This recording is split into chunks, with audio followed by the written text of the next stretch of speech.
Does anyone remember an old PC game from the early 1990s called Mr. Mix? It's mainly a typing game, similar to Mario Teaches Typing, where you have to type words into a box to make a chef, the titular Mr. Mix, put ingredients into a bowl.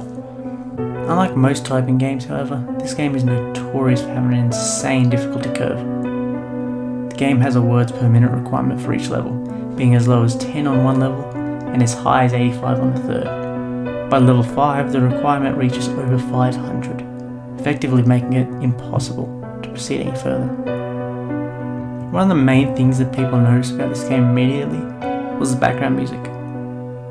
The music on the first level was an unsettling pattern of growls that got progressively louder as the level went on, often causing damage to early computer speakers that were not designed to handle extremely high volumes of sound.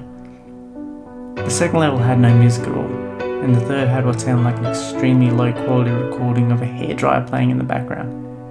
The remaining two levels had an extremely loud high-pitched ringing throughout the level that caused severe eardrum damage to those who managed to get that far. Another rather disturbing aspect of the game was the design of Mr. Mix himself. He was a large, round-faced, overweight man with large beady eyes and red spots on his cheeks. Most children who played the game reported having vivid nightmares of Mr. Mix speaking to them in a quiet, raspy voice and threatening them to keep quiet about something. However, none of them could remember exactly what it was. One psychologist who saw many of these children reported being disturbed by the sheer amount of terror on their faces as they recounted the details of the nightmare. Many of the children broke down into tears in the process, begging for their parents to save them. However, no direct relationship to the game itself could be determined by these few cases, as not all children suffered the same adverse effects. For obvious reasons, the game did not sell very well. It remained in relative obscurity up until a few years ago, when PC hackers got hold of a ROM of the game and started digging through it. Using memory hacking software, they managed to crack the game's code and bypass the impossible 5th level. What they found, however, was extremely disturbing and caused many of them to quit the expedition altogether. According to the reports these hackers left behind, the game behaved very strangely if the 5th level is bypassed.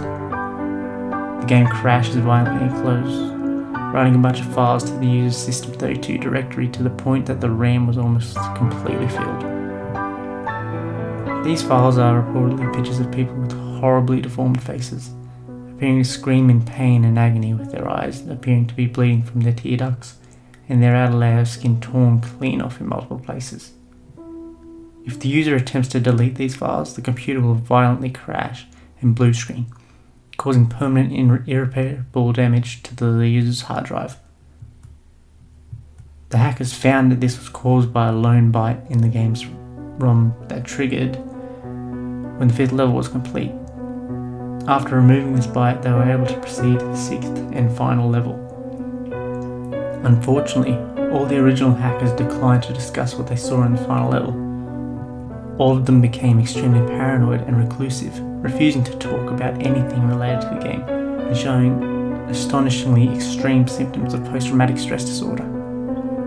Most of them ceased to be able to form coherent sentences within a week, and within a month, all of them went missing. All remaining copies of the game were destroyed. To this day, no one knows what it was in that game that caused them so much psychological damage. Maybe it's better that way. 2 years after this incident, a man was arrested after trying to kidnap an 8-year-old girl from a grocery store. Through DNA and fingerprint analysis, the man was identified as one of the original hackers who viewed the final level of the game. He was wearing a white chef's hat and had a look of unspeakable malice and insanity on his face. When interrogated, the man would only say one thing: "I'm Mr. Mix."